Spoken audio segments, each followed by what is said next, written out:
Hi. Hi, how are you? Oh my God. Karen Allen, your movie, Tree, a Rock, a Cloud. It's amazing. Thank you so much. I love the black and white in the whole movie. What is the reason for doing the black and white film? There were really two things that inspired it. One was that I felt um, it would just set it into the period very easily. I mean, it is such a vocabulary that I remember of that, a filmic vocabulary from that period of time. So I thought it would be a beautiful kind of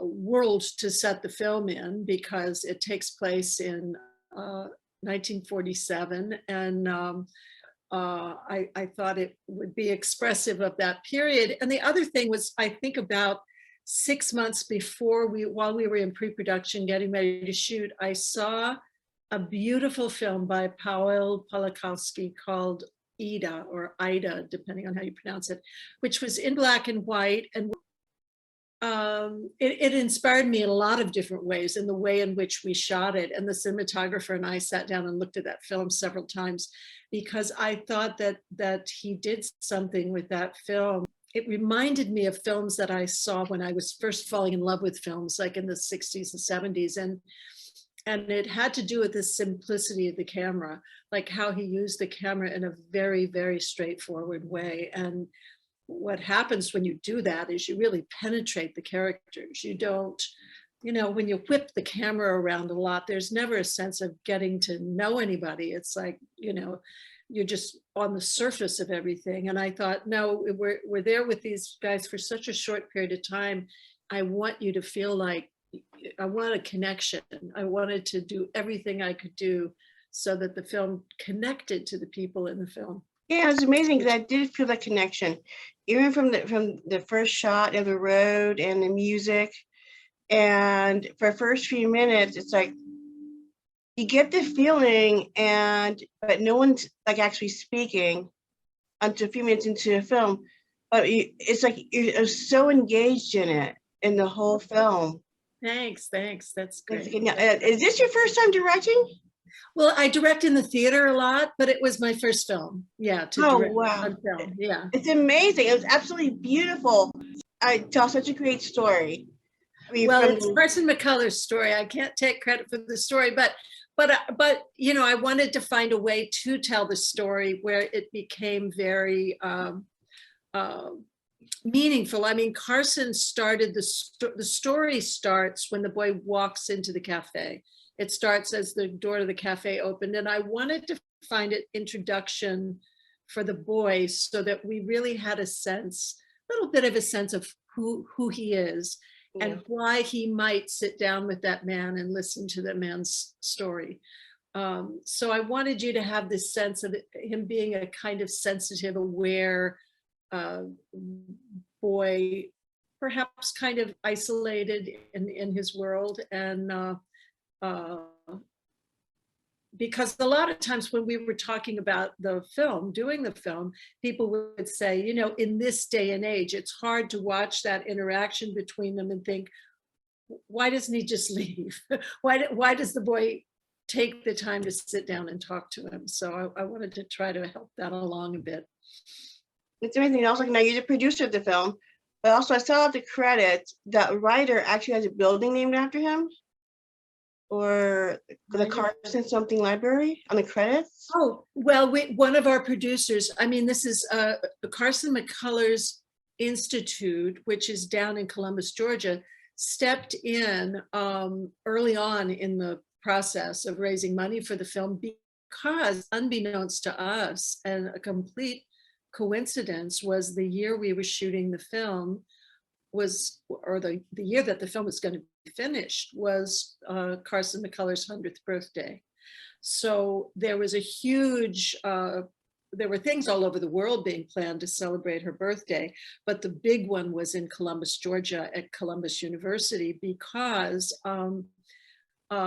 that's where her center is. That's where she grew up. That's where she lived as a child. And so they have, her home has become a kind of national place where people go, and it's become a little bit of a writer's center. And so we went down and we showed it to, like, our very first screening was to 1,200 people in a huge auditorium in celebration of Carson McCullers' life.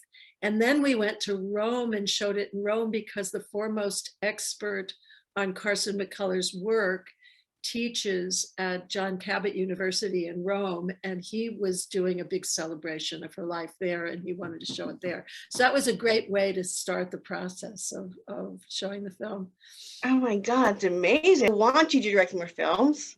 Are you going to do that in the future? Yes, I have one right now that we're in pre-production on. We're still in the process of raising money. It's based on a play that I directed maybe 10 years ago, and I would love to do it as a film. And so we're trying to make that happen.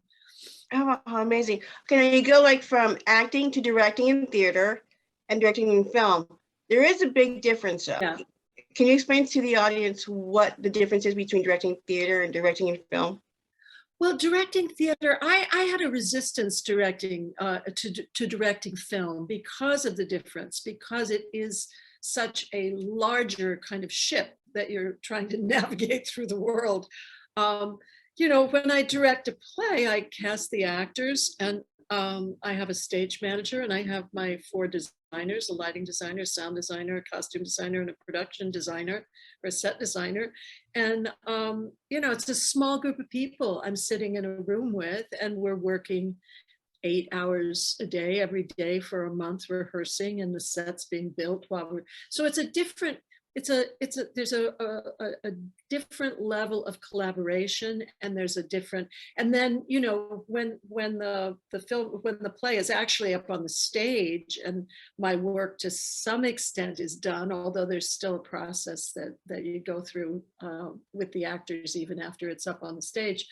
But you know, with film, it's a much larger group of people. There are many, many, many more people involved in making a film than there are and I feel, as much as I've worked most of my life in film, there's a lot of elements of filmmaking that as an actor, you're never a part of. I mean, I've never worked on sound editing. I had never sat down with an editor. I'd always thought secretly, if I ever was going to do something else in the film world, if I hadn't been an actor, I would have loved to have been an editor, because I think the storytelling aspect of a film is so tuned into the editing of the film. But, and I loved editing. I loved editing this film and working with our editor, who was phenomenal. And, you know, but there's just a lot of pieces, and it takes up a lot more time. I mean, when I direct a play, at the most, I'm engaged. You know, I do a lot of research and work on the play before I even meet with the actors. But you know, it's a 7-8 week commitment. Tree Rocket Cloud took 3 years of my time. Isn't that amazing? It's a little half-an-hour film, but it took us a long time to do all the pre-production, to find the locations, to raise the money to do it, to pull together the cast and the crew that were going to do it. And then then we shot it, and then it had to be edited, and they had the color correction and the sound. And so that was still, you know, that all got stretched out into about 1.5 years. And then we tried to, you know, put it into film festivals, and we got into maybe 30 different film festivals, and we traveled all over the world, really taking the film out there and letting, you know, getting it out for people to see. And it was a very satisfying experience, but it's a big chunk of your life, you know. And I did other things. I acted in a film in the midst of all of that, which kind of made everything stretch out a bit. But, you know, it's a whole different feeling. I mean, the actual process of shooting it, I think we shot the film in 10 days or something. So it was very, very quick. Yeah. Oh my God. Yeah. That's amazing, because it's so well put together, you know, and only 10 days. Yeah, and that's long for a short film. I mean, I think our original schedule was 7 days. And then we had a bit of a disaster. The camera malfunctioned, and we found out after the fact that we lost our entire first day of shooting. So we had to go back and shoot the first day at the end of the film, which actually turned out to be a great thing, because everybody's always a little nervous the first day. And I think we actually got better performances from the actors by reshooting, because the young man, Jackson Smith, who he'd never been on film before in his life. So, you know, I think he was a little nervous that first day. And by the end of it, when we went back and shot the first day again, he had kind of very much settled into and was feeling very at home on the set, just in, you know, the 7 days we were shooting. So, and then we went back and shot another day because I made a couple of mistakes. I thought that I wanted to end the film in a certain way, and I was wrong. And so we went back and we went back to a location that had already been shut down completely, and had to figure out a way to kind of fake it to reduce a little bit of what we had done. No, we can't tell at all that you faked it. And Jackson, he is being such an innocence.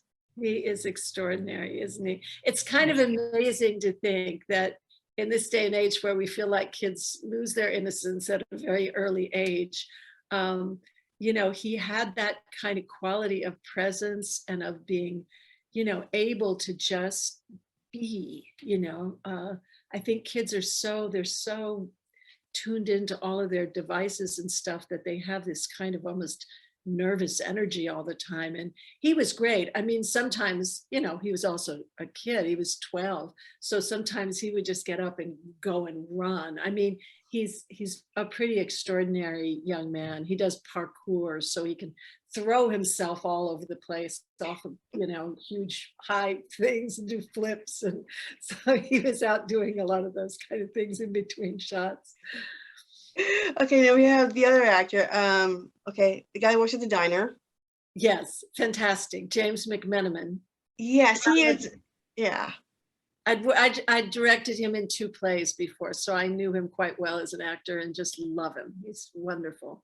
Yeah, like the way you have him just like bring in like the sarcasm in between the old man who tells a story. Yeah. Jeff DeMond. Yeah, and it's just amazing, you know, the way that comes in. And Jeff was so interesting, you know, and he sort of like just ignores ignores the other guy. And it was just like so great. You just brought it all together, which is so amazing. Yeah, well, they're 2 of my favorite actors. I've worked with Jeff also in the theater. I both have been on stage with him as an actor, but I'd also directed him in a play and known him for many, many years. And they're just 2 of my favorite actors. So that was the dream come true, was to be able to find time where I could get the 2 of them, because Jeff is on this show called Billions, and he's often very, very tied up. And James was just coming off of Orange is the New Black, and he was very tied up. And so I was constantly trying to juggle things so that we could do it at a time where they were both free. And that was a tricky part of it all as well. And Jackson, we had to get him, so we had to wait for him to finish his school year so he could do it as soon as he had finished. I think he was finishing 8th grade or something, if I remember, maybe 7th. It was amazing. Okay, okay, is there anything else you want to add to the interview that we haven't covered? You know, maybe just, you know, my love and appreciation for Carson McCullers as a writer. I started to read her when I was probably in my late teens. I read The Heart is a Lonely Hunter first, and it is, if you've never read it or you read it when you were young, and it's a definite book to reread. She was an extraordinary person, and she had a kind of compassion and ability to appreciate people who were not in her world at all. She saw things that other people at her time were just closed off to. She wrote about things that almost seem incomprehensible when you try to appreciate the fact that She wrote Heart is a Lonely Hunter when she was maybe 21 or 22 years old, and, you know, became quite a celebrated writer by the time she was 23 or 24. She, Member of the Wedding was her second, ended up on Broadway. So I think, you know, another reason I really wanted to do this piece is I feel as though she had a short life and a relatively small body of work, but she's considered one of the masters of the 20th century. And in an odd sort of way, she's more appreciated in Japan and China and India and France and England than I think she is in the United States. So I thought, wouldn't it be fantastic to do something, you know, about, you know, that is a piece of Carson's work. She wrote this story when I think she was 25 years old. But I think that's the only thing I would add is that was, you know, a kind of very special thing for me to actually choose this piece to do, and to be able to kind of celebrate her incredible gift as a writer. Will you, in the future, be doing more films about Carson's books? Films that have been made of all of her major books. So I could go back and look at some of her short stories, which, I mean, she wrote really extremely wonderful short stories, this being one of them. But I think, I don't know, is the answer to the question. There, you know, something that I would like to think about doing. I'd also like to write my own short film as well. I mean, if I just have to kind of see what there's time to be able to do. If I do this film that I want to do that's based on the play, that will take up a huge chunk of my time looking forward into the future. But yeah. But I do things for the Carson McCullers Center as often as I can, just to talk about her work and promote her work and get people who haven't read her to discover her, always coming back to me and thanking me for introducing them to her as a writer. I can't wait to see more of your work, both acting and directing. Thanks. So thank you, Karen Allen. And a tree, a rock, a cloud. It's amazing, everyone. You have to see it. Thank you. Thank you so much. Thank you. I hope you enjoyed our interview with Karen Allen. Have you heard of 6 Degrees with Kevin Bacon? I have a similar connection with Karen Allen. I asked Amy Prenner, her publicist, for an interview, and Karen said yes. After the interview, I found out Karen and Allen and I have another connection. We both studied at Lee Strasberg Theater Institute with the same teacher, David Gideon, 10 years apart. Do you have a 6-degree connection to Karen Allen? Leave it in the comments below. Let us know. Thank you for watching Red Carpet Drive. Have a great day.